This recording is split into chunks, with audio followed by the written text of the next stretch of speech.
Welcome back to the Pre-Combat Check podcast.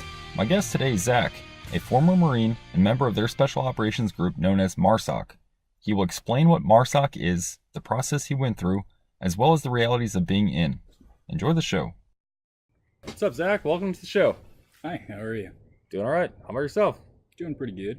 Awesome. Well, I appreciate you being here and sharing information to help guys learn the realities about what it's like to be a Marine as well as a MARSOC operator. So let's get started. Why'd you join? I joined because at the time I thought the Iraq War was winding down, and I definitely wanted to contribute to the war effort and do my part like a lot of people in my family had previous to me. Yeah, awesome. Can you tell me about your military background, jobs you had while you're in, units you were at, where you were stationed, deployments, schools you attended? So I started out in Marine Corps Rifle Squad, went to Scout Sniper Indoctrination, and between infantry and Scout Sniper platoon, I was there for approximately 4 years. And from there I went to selection and became a MARSOC operator, and I was there for approximately 7 years. Awesome. Cool, man. It's a really decorated background. All right, so let me break it down. What was it like to be a grunt in the Marines? What was the training like, the culture, deployments? Being a grunt is it's pretty easy to get into. The culture is kind of weird because you have every walk of life, and it's a very aggressive, kind of alpha-dominated arena. And if you don't really fit that mold, you tend to go to the bottom of the list, or you tend to fall into a different clique. But for the most part, it's a very aggressive community. It's also a very close-knit community. You'll make friends in the infantry like none before. You're kind of the bastard child of everything, so nobody really cares too much about you, and you kind of bond based off of being equally worthless, so to speak. So you kind of feel like an outsider? A tribe forms from that? Yeah, a tribe definitely forms from that. There's definitely a distinct grunt culture, and that even follows through when you get out of the military and you meet other Marines that were in the infantry. There's kind of a bond there that doesn't develop too much with non-infantry guys. Really cool. Did you feel like that also pertains to guys that were in Vietnam, World War II? Oh, definitely. Marines across the board throughout history. Throughout history, I mean, the infantry kind of gets the short end of the stick. Your mission is to close with, locate, and destroy the enemy, and that mission set has remained unchanged since the beginning of time. That's what infantry has done for thousands of years and will continue to do for thousands of years, is fight face to face with the enemy. So. Awesome. Okay, and then from there you became a Scout Sniper. So what was it like being one, and then how do you become a Scout Sniper?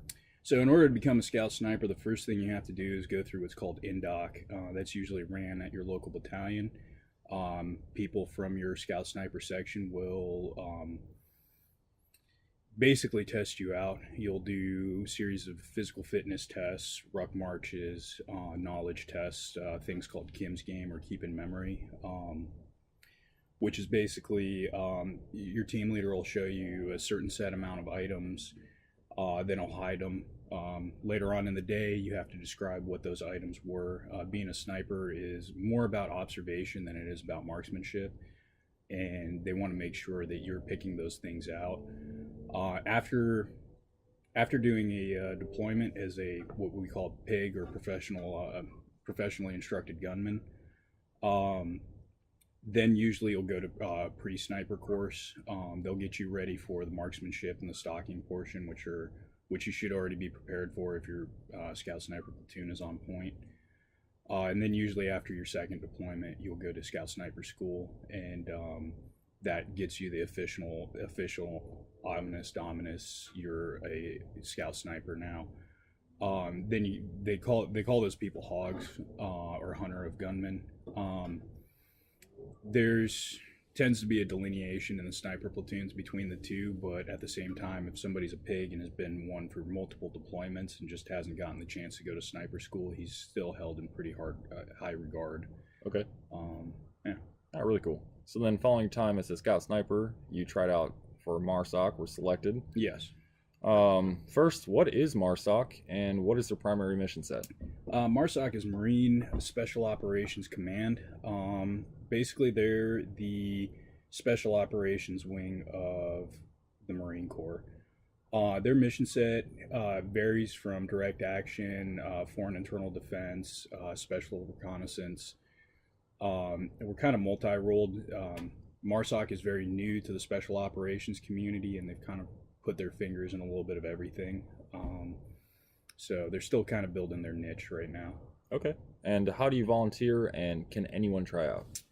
So anybody that is a Marine can try out. You have to have, I think, when I went through, it was a minimum of 2 deployments. I think now it's 4 years. You can be of any MOS and go through the assessment selection portion. From there, usually you go into what's called the individual training course if you pass selection. Selection is just to see how trainable you are. Okay. And so it sounds like you cannot go from the street straight to MARSOC.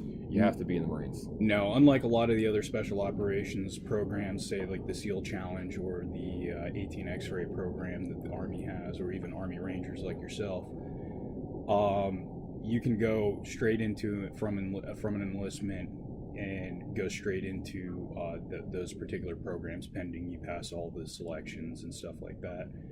MARSOC is not like that. You have to be in the Marine Corps for a set amount of time before they will allow you to attend any type of assessment and selection program. Okay, cool. And what made you specifically want to try out? I didn't actually know about MARSOC until I was about ready to get out, and at the time I was considering either going to Army Special Forces or to the Navy SEALs. Of course, there's a lot of loyalty to the uniform in the Marine Corps. And when I found out about MARSOC through a brief, I decided I was going to try out. I tried out, went to assessment and selection, passed on the first try, and decided to keep going that route. Yeah, awesome. And what was selection like? Selection is, it's not as intense as a lot of people think it is. It's very, your senses are very deprived there. They do not enforce a typical military discipline. They don't give you positive or negative emotion or feedback. You're very much left to your own devices so that people can see how you act under those types of situations, how you are as an individual. Okay. And then once you get selected, you go to what's called individual training course, correct? Yes. ITC? Yes. What was that like? How long did it take? And you did that prior to being assigned to your unit, correct? Yes. Okay. So immediately following selection, you'll go back to your unit for a brief amount of time. Then you'll get orders to MSOS, Marine Special Operations Schools. You'll report to ITC. ITC, when I went through, was about 10 months long. Now I think it's closer to a year or 13 months. It is a pretty intense course initially. The first phase involves a lot of patrolling, and they use that as kind of a tool to weed a lot of people out. You do a lot of water work too, so if you are thinking about going to Marine Corps Special Operations Command as an operator, you will need to know how to swim very, very well. Usually once they've whittled down the pool of guys, then you start going into the more training part or aspect of it, which usually involves the direct action package, which I believe now is 8 to 10 weeks long. You learn how to shoot, you learn how to clear rooms, you learn how to do all kinds of direct action mission stuff. Once you pass that, you move into your FID or UW phase, foreign internal defense or unconventional warfare phase, which basically you learn how to train host nation forces and how to arm them, how to equip them, and how to lead them. Those are more of your training phases. That's where you're actually learning and absorbing a lot of your mission set. Prior to that is kind of hashing out what we like to call mastery of the basics. Patrolling is always what we fall back to. So every Marine Special Operations operator should be able to patrol in their sleep. They should be able to patrol at any given time. Even now, today, a lot of those habits are still enforced in a lot of guys that haven't done it in quite some time. Cool. Sounds like a long process, but really thorough, and you learn a lot. It is very thorough. You do learn a lot, and the process never ends. One of the sayings in Marine Special Operations is selection is continuous, or selection never ends. Mm-hmm. Once you get to the teams as well, they can strip your MOS if they want to, if you mess up bad enough. And then you go to lots of different schools, you go to lots of different things while you're in. So there's definitely a lot of challenges. ITC doesn't end your challenges; it just starts them. Okay. And then once you finish ITC, what was the normal training cycle like? And then how long were your deployments, and what was that like? So we usually did 6, 6, and 6. Basically, you had a 6-month schools phase, which meant that the team got together and they tried to figure out what qualifications the team needed, whether they needed a master breacher, a comms guy, any type of advanced schooling that was needed. And for those 6 months, they'll send guys out. You go get your individual schools done with, and then you come back and you do another 6 months of team training. And once that team training is done, you go on a 6-month deployment. In theory, depending on what unit or what team specifically you're in, those can vary very widely. Okay, so what's the range of dates you can go out? 6 months is average, so the 6, 6, and 6 plan is what generally happens. But I do know of teams that were doing 6 months on, 6 months off. So they would get deployed for 6 months, and then they would go straight into team training for 6 months during Afghanistan, just because we were short. A lot quicker turnaround because of the need. Yes. Okay. All right. Can you explain the overall culture of MARSOC? MARSOC is kind of it's not too much of a military culture. There's a lot of, everybody's kind of on a first name basis. It's a lot more relaxed than the military. But don't get that construed with a lack of discipline. Everybody does have a lack of discipline. It's mainly big boy rules. Everybody's expected to perform. Very rarely do you have organized physical fitness events for the entire team. That's kind of the expectation for you to do on your own. It's a very tight-knit community. There is a lot of aggressive alpha male type people in the community, and there are a lot of thinkers in the community too. And that's probably one of the big things is they look for thinkers that can be decisive. And it sounds like you want each guy to be a leader and not just a follower. Yes, everybody should be capable of being a leader and a follower, and that's kind of the hard thing to do in any special operations community. Usually when you get a bunch of guys that are kind of alphas, they all want to take charge, and you have too many chiefs and not enough Indians. So definitely looking for that person who knows when it's time to follow and knows when it's time to step up to the plate and lead. Yeah, for sure. So on the outside life, what was family like in MARSOC? How much time did you spend with them, with your wife and kids throughout the year? Family life was almost non-existent while I was in MARSOC. You're always busy, you're always gone. Even when you're home stateside, you're going to schools, you're going to training packages. There was one year that I can remember, I think a total of 3 weeks I was home for the entire year. Oh, wow. So it's very hard on the family life, and there's really no alternative if you go to MARSOC. You're either on a team, you're at recruiting, or you're at the schoolhouse being an instructor. And all three of those are very, very busy jobs. So if you are planning on going into MARSOC, then just know that your family life will have to get put on hold for the time that you're there. Okay, so if you prepare yourself before, you'll have a better chance of being strong through it. Hopefully, yeah. I mean, a lot of that, depends on your family as well, and depends on you and your outlook of that. I consider myself pretty family oriented, and that was definitely probably one of the rougher things of doing MARSOC, was knowing that I kind of had to put my family on hold to make sure that our mission was complete and I could come home at the end of the day. Yeah. All right. And if you could summarize MARSOC in one sentence, what would it be? MARSOC is the premier fighting force and reconnaissance element for the Marine Corps. Okay, cool. And to me, it sounds like, since I'm from the Army and I'm familiar with the Special Forces unit, It sounds like MARSOC is pretty similar to the Special Forces, from the pipeline to the lifestyle, the first name bases, the culture. Why should someone consider joining MARSOC versus Special Forces? So what I would say is, if you're already a Marine and you're already familiar with the Marine Corps culture, going into MARSOC will probably benefit you. You don't have to relearn a lot of things. You don't have to relearn the culture, especially, which is especially important in my mind. Like the lingo, the rank, just the small things. All the small things, the discipline, the everything. I will say that if somebody is starting off going into the military trying to do special operations, the MARSOC probably isn't the route, because you're not going to go straight there. You're going to preoccupy probably anywhere from 8 to 10 years of your life trying to attain that.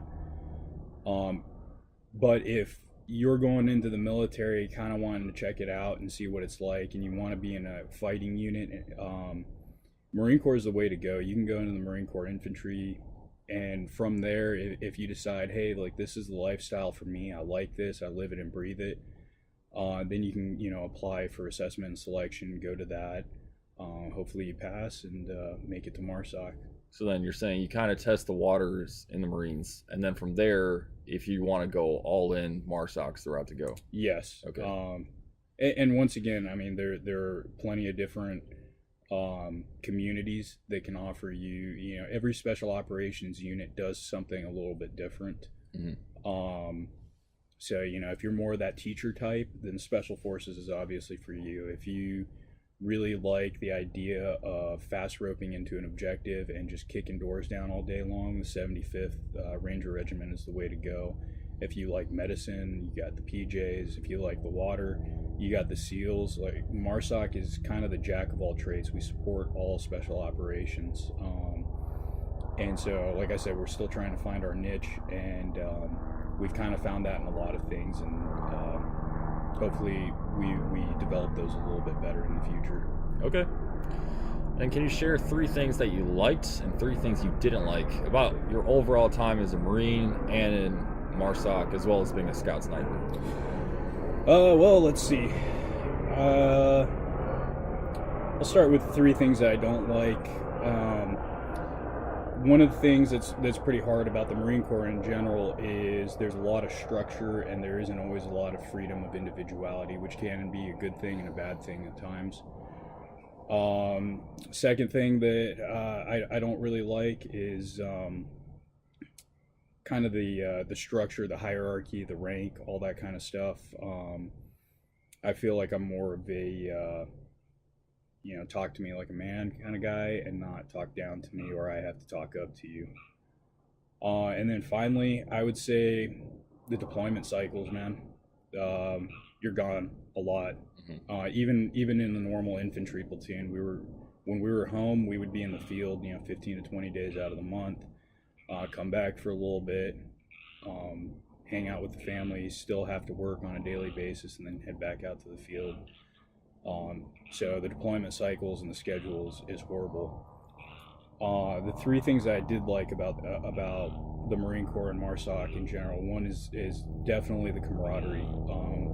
I don't think I'll ever, I work with another MARSOC Marine here too, and we just have so much in common that we can just kind of, having never known each other or worked together before, we were able to come together and just kind of see each other eye to eye. Instant bond, yeah. Instant brotherhood. 2 is the challenge. You get to do, when most people, when they're 18 years old, you go to college and you think going to frat parties and doing the whole college thing is kind of challenging. When you go through, especially something like Scout Sniper Indoc or Assessment and Selection, ITC, you start realizing that your body can push a lot farther. It's your mind that's stronger. You can get by with an hour of sleep a night with 500 calorie meal a day while you're pushing 18-20 clicks a day, and that's no biggie. So the challenge is definitely something that nobody else in your peer group, and even people who are much older than you, your parents or even your grandparents, will have unless they were in the military, will have a very hard time trying to understand that you've overcome a lot of obstacles that even they haven't overcome yet. And then the third thing, I mean, I gotta say it, I think every operator has it in the back of their mind, the cool factor, man. Like, there's nothing cooler than being in a blacked out Black Hawk, flying nape of the earth, getting ready to hit an objective, looking at the whole world is in green right now, and you know what's about to come up. You know that fast rope's gonna get thrown out the door. You're gonna be on the X here pretty soon, and shit's about to get real. Oh yeah, and that's fun as fuck. I can completely agree with that. I remember sitting on a Chinook, and I'd always close my eyes right before we get on target, and I'd think, man, I wonder what my friends are doing back home. I was like, this is the only thing I'd want to be doing on the planet right now. Yeah. Which is awesome. Yeah, a lot of guys try and play the humility factor in that, which, I don't blame them, but there is definitely a coolness factor to the military in general, but especially special operations. You get to do a lot of things that nobody's ever experienced. Yeah, definitely. Do you have any war stories you'd like to share? Something exciting or funny on one of your deployments? Something exciting or funny from a deployment. I would say that there's a lot of funny things from deployment, and I like to focus more on that because everybody thinks that we're kind of these guys that can't mess up, and we're perfect, and everything that we do looks really cool. Just gods in their eyes. Just gods in their eyes, right? Yeah. So I was doing a fast rope on one operation, and I had what's called the Mark 48 strapped to my front. And, it's a machine gun. It's a machine gun. Yeah. It's a pretty nice machine gun. Everybody tends to like it. Anyways, I go down, and the Mark 48 actually clubs me in the chin as I hit the ground, and I kind of like plopped over and just kind of laid there for a minute. Well, when you're doing this, everybody else is still fast roping down. I just remember several dudes stepping on me and jumping on me as they came down. I don't even think they noticed because it was all blacked out. It was all dark, and I'm just sitting there getting the crap beat out of me, thinking to myself, like, I need to roll out of the way. Why don't I just roll out of the way? So finally I rolled out of the way, and I remember thinking, if they put this in a commercial, nobody would ever want to join. But the worst recruiting video ever. Worst recruiting video ever. Everything is always the cool, like I got the night vision on and I'm looking so cool. Yeah. Like this is an operator moment of we fuck up a lot more than people think. That's hilarious. I'm sure that's happened a lot more than that cool guy perfection, Oh yeah, across the board from special forces to Rangers, that happens a lot. to get to the cool guy factor, man, like you have to fuck up a lot. I mean, it takes 10,000 perfect repetitions to make something muscle memory. So when you see a dude that can shoot really well, chances are there was a point in time in his life where he couldn't shoot really well, and he learned the fundamentals and applied them over and over and over again so consistently and so brilliantly that he got to that point. And the only way that he gets himself any better is to fail again, to shoot faster, longer, farther, until he does misses, until he pushes his limitation, and that's a failure, man. And we're all about failing, just failing forward. Okay, and so what you're saying is it's going to take a lot of hard work and expect to fail a lot, but be consistent. Yeah, you'll pull through and come out something awesome in the end. And that's the kind of guys that we tend to look for. Whether going through selection or ITC, they put you in a lot of places where you are going to fail, and they want to know how do you fail. You should despise failure, but you should also not let it paralyze you. You should use it as motivation to say, hey, I learned from that lesson, and now I'm moving forward and moving on. But it's never acceptable to fail either. So, it's kind of a weird mentality that you have, because you have to fail to learn, but you want to be averse to failure. Definitely. Yeah, it's hard. It's a mark of a true professional, right? Yes. Yeah. All right, so just to close out, do you have any recommendations for those thinking of becoming a Marine, Scout Sniper, or considering MARSOC? My recommendation is learn as much as you can. Definitely work out a lot. What they're looking for are smart and strong individuals. So, stay in school, work out, definitely. And when you think that you're strong enough to make it, you're probably just starting to get warmed up. Okay. And what types of workout are you talking about? Running, rucking, or just in the gym getting as jacked as you possibly can? Running and rucking are definitely a huge part of it.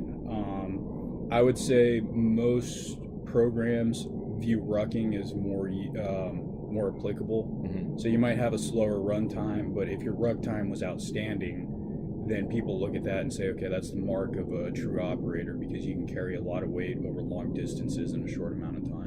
Okay, and then you said swimming was also something really to focus on. Swimming is something to definitely focus on if you want to go to MARSOC, and that's, once again, it's a very revealing exercise in that you can run a person or even ruck a person till they're tired and you see them being tired. You throw somebody in a pool and he starts struggling and feeling like he's going to drown, you're going to start seeing how he reacts when kind of your primal fears are engaged. And you think, oh, it's not that I'm tired, it's that I'm going to drown and I'm going to die.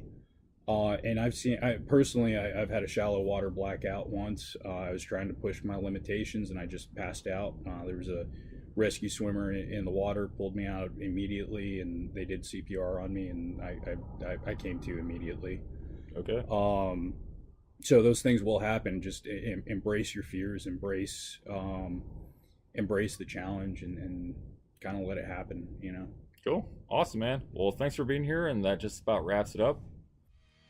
To get more information about the process of joining, go to PreCombatCheck.com. Subscribe to this podcast to hear from more current and former members of the United States military. Thanks for listening, and stay tuned for future episodes.